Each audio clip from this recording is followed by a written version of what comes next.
Welcome back to the Daily Factor. Now, yesterday, British MPs debated whether to implement two petitions. The first petition was that of economic sanctions on Israel, and the other was for the UK government to recognize the state of Palestine. Now, the petition needed 100,000 signatures each, which did, of course, happen, which triggered this parliamentary debate. Now, to give us more updates on that, I'd like to cross over to Imran Shah. He's the CEO of the Muslim Public Affairs Committee. Assalamu alaikum, Imran, and Jazakallah so much for joining us. Thanks for having me. No, it's an absolute pleasure. Okay, let's deal with each of them separately.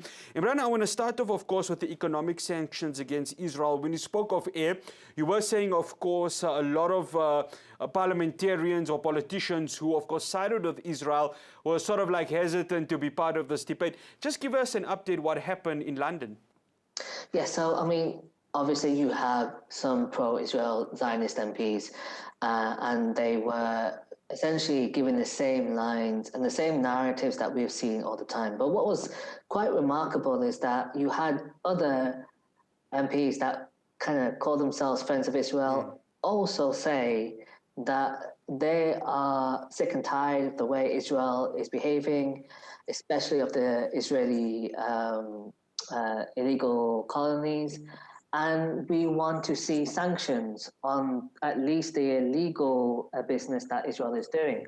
And if need be, an arms embargo. So that was one of the key things that I found quite astounding, that Conservative Party and even Labour Party officials are getting really tired of giving cover for Israel. And it shows that the narratives and the propaganda that Zionists are pushing out there into the UK are now losing its worth and its currency. And, you know, we've seen, obviously, you guys know better than I do, with apartheid in South Africa, as soon as the moral legitimacy of apartheid is spent, everything falls down after that. It's just a matter of time. And that's kind of what we're seeing here today. On top of that, we did see a number of MPs that were outspoken, completely and utterly outspoken in saying that Israel is the main root issue, the apartheid, the occupation, and the constant cover for Israel violating international law. So this, even though it doesn't have much legal consequence, this was the equivalent of us going out there on protesting and speaking and mobilizing and making our voice heard. This was the parliamentary equivalent of that. And the normalization of BDS and the support of the Palestinians and their demands is, in spaces like this, really legitimizes and normalizes the struggle overall. So it's a very positive step. And just to kind of give an idea of just how historical this is. Yes, okay, we've talked about the Palestinian state and the recognition of that in the past. But never before have we ever had a centralized discussion around sanctions on Israel in Parliament. That has never happened in our history, and you know, it's important to acknowledge that. Imran, then the other part of the petition was, of course, the recognition of the state of Israel. And, of course, we've seen many leftist governments, of course, come out and do that recognition. We haven't seen, of course, you know, the big players in the United Nations, the United States, and, of course, the UK government. How was that received in Parliament in terms of the debate on recognizing Palestine as a state? So the thing is that there is widespread support for this, and even the government can't deny that there is support on this. The way that they get around it is by stating that we will recognize Palestine whenever the right time is, and obviously that's a cop-out. So it's not like they can't deny the arguments towards the recognition of a Palestinian state. They're just falling short of actually doing it.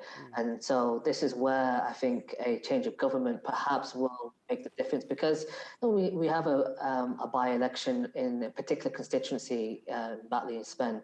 The Muslim vote are deciding who is actually going to get in the power, and the central issue is Palestine.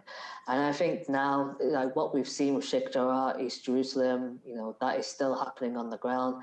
A number of MPs said that the expansion of colonies in the West Bank is still happening, and in East Jerusalem is still happening. It's not just the fact that Netanyahu has now been removed hasn't changed the facts on the ground at all.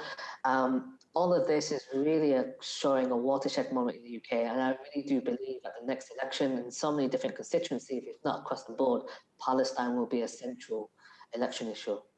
One final question, Imran. If one of the two petitions, how confident are you that one of them will at least have success in the UK Parliament?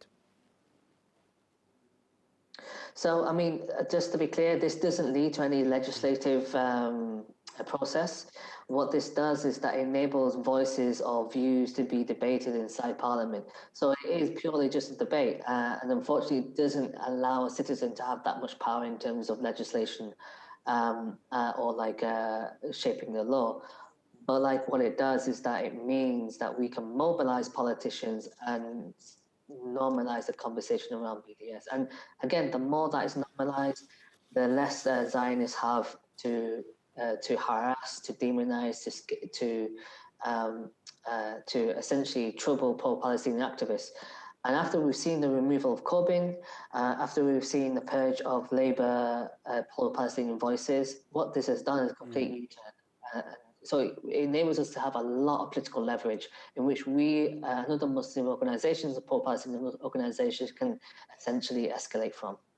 Imran Shah, I would like to say Jazakallah to you so much for joining us. Imran is, of course, the CEO of the Muslim Public Affairs Committee in the United Kingdom. We say Jazakallah to you for making the time for us and continue your stellar work.